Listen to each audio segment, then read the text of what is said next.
Good afternoon, folks. This is the lecture summary for May 7th. This is the lecture on issues in juvenile justice. What I wanted you guys to get out of this is kind of two parts. How when we deal with juveniles, when we deal with young people in our criminal justice system, 200 years ago we went from a system where we treated young people and adolescents like adults, and then there was something called the child-saving movement, which focused on the idea that like children are still impressionable, they're still young, they could still be changed, and they shouldn't be punished for their circumstances, because it was noted that during the 1800s that children who were ending up in the criminal justice system were there because of poverty, because their parents had failed them, etc. So they didn't want to be punished for their circumstances. So we started treating juveniles differently. I want you guys to take note, for example, the House of Refuge. House of Refuge was the very first juvenile detention facility in the country, and it was in New York City, and it focused more on education rather than punishing young people. And then beginning in the 1960s and 70s, we started to move through a second phase, what I was calling recriminalization, which was a movement to start treating teenagers as adults again.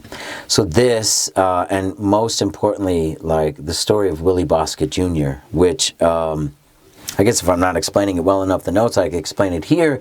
Willie Basket Jr. was born in 1962 in Harlem, New York.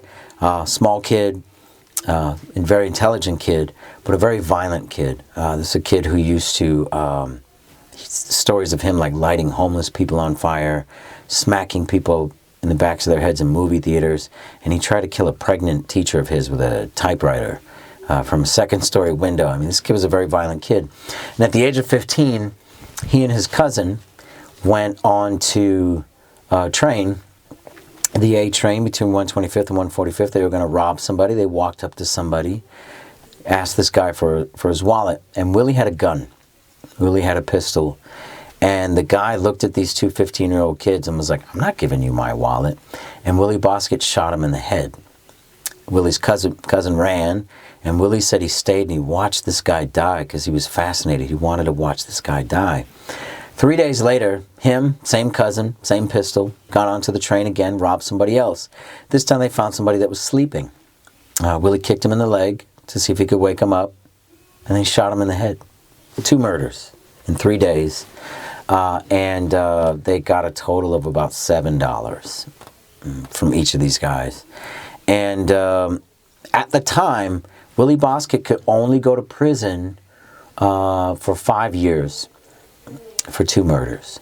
And so this pushed New York City, New York State to change its juvenile laws, and they created the Juvenile Offender Law, which we still use today.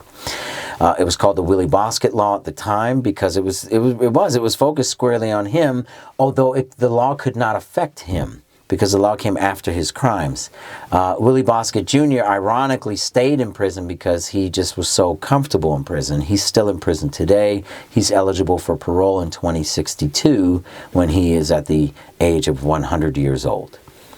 Knowing him, he'll probably survive that long and he'll be paroled, and then he'll do God knows what when he gets out. But overall, I wanted you guys to see the child-saving movement with recriminalization, the effects of the Juvenile Offender Law, and how that impacts juveniles today.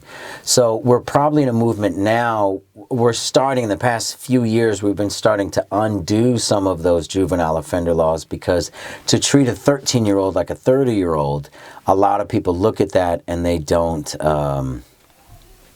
think it's right anymore. Whereas in the 80s, 90s, and early 2000s, it made perfect sense to society to send a 13-year-old to prison for 25 years. Now I think a lot of people are rethinking that strategy. So that's about it. Guys, keep in mind that the summaries and the final paper is still due on May 14th. Please finish those. If you have any questions, I can answer them. Otherwise, I'll see everybody next week for the final lecture. Take care.